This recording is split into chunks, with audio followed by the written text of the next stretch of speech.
More importantly, I wear the hat of a mother, of a young man, Cal, who suffered from a medical error. I'm the mother of a daughter, Mackenzie, who's now 17, who has grown up without a father.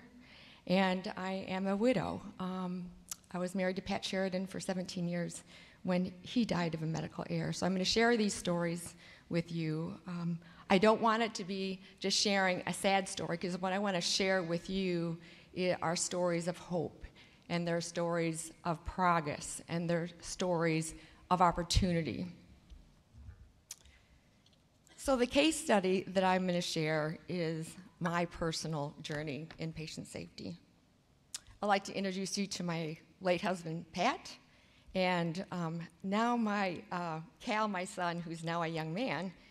But like was in my introduction, both Cal and Pat suffered from bad outcomes and medical errors and complete systems failure in their care. Cal suffered brain damage from newborn jaundice. He was born a normal baby. He was in the 1990s, the early 1990s, when there was a movement in the United States called the Kinder, Gentler Approach to Newborn Jaundice Treatment. And so there was a movement. It was to save money, not to test and overtreat babies with jaundice, but instead to rely on visual assessment of the progression of the yellow color in the baby's skin. So Cal was one of those during that era of the Kinder, Gentler Approach that was visually assessed 5 times over the course of 4 days. Despite my calls to the hospital and the doctor reporting that my son was declining, he was becoming floppy and lethargic, he was becoming non-responsive, my concerns were ignored. And this was during an epoch where the parent information did not indicate any dangers of jaundice. Young doctors and nurses did not get trained in the dangers of jaundice because it had been eradicated in the United States 30 years before by routine blood testing of jaundice. So Cal was born it was a perfect storm for him to suffer his brain damage. Pat, my husband, 4 years after Cal, developed a pain in his neck, and it was discovered that he had a tumor in his neck. So we sought out the best neurosurgeon in the United States. They extracted the tumor beautifully without harming him. They came to tell me that his pathology indicated that it was, the frozen section was benign, and that we could go home and live our lives. And little did we know that there was an actual pathology that was finalized 23 days after our checkout, and as a malignant synovial cell sarcoma. And that pathology report was put into a fax machine, and it went to the doctor's office, and the doctor never saw that fax.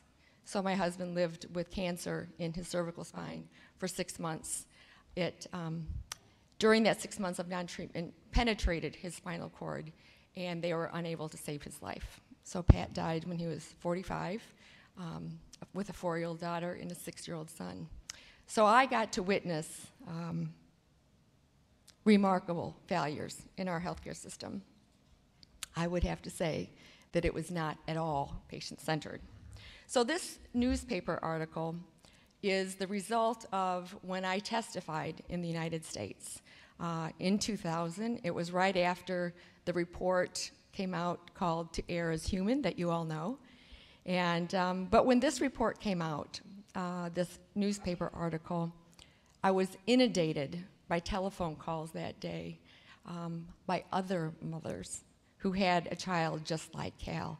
I was under the impression, and the doctors who diagnosed Cal believed that Cal was really the only child in the United States with kernicterus. Kernicterus is the brain damage from jaundice.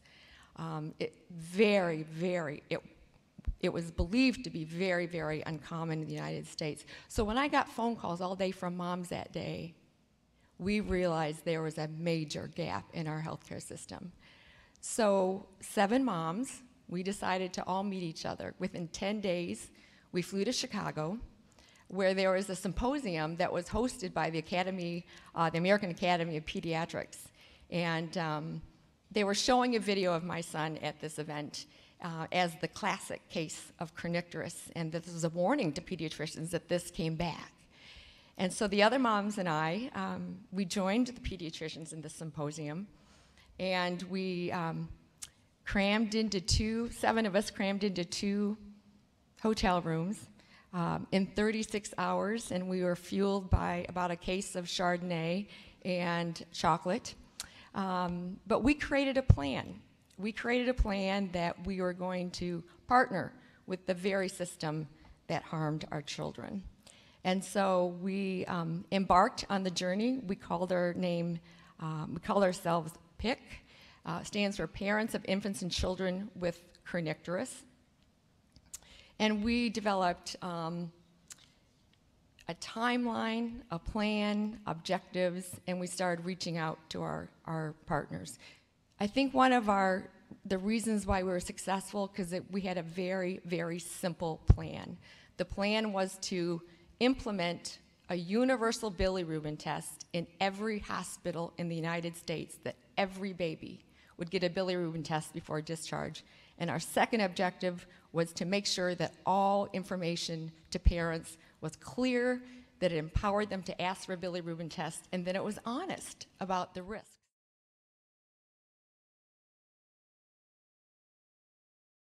I want to close. I began with Pat and Cal, and I'm going to close with Pat and Cal. And a lot of people, inadvertently, at the end of every event where I speak, a lot of people, kind of in the hallway say, "So, how is your son?" And I want to share how my son is. The story has come full circle. This is Cal, and sorry, I'm a proud mom.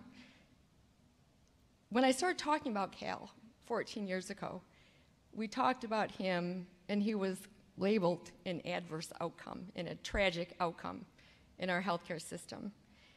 And Cal is a smart young man, and he has become a writer, and he has become a playwright. And he wrote a play that won an award at the Kennedy Center in the United States, and his play was called Cal Sheridan, Not Suffering.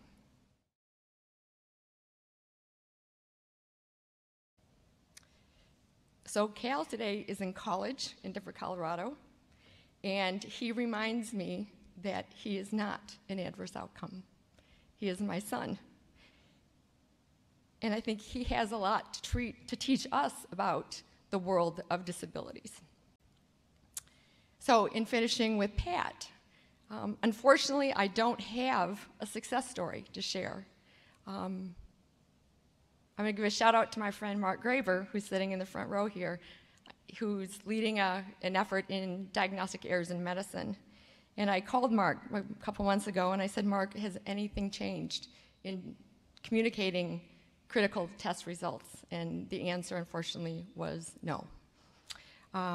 So we have a lot of work to do, Mark, and others in the audience. So when Pat was, to honor Pat, I want to share when he was dying, and then we're going to wrap this up. But when Pat was told he had 10 days to live, he looked at me and he said, and he was paralyzed from his neck down, he said, "I want to go to Disney World and watch my children have the time of their lives." So within 4 days, 53 of us flew to Disney World in Orlando, Florida. And Pat and I had some precious moments talking about what I would do as a single mom. And during that time, Pat said to me, and he kept, his sense of humor was there. He was still very vibrant right until he died. And he said, my maiden name was Brown, and he always called me Brown by my last name. And he said, "Brown," he said, "whatever you do," he said, "do not give up on patient safety."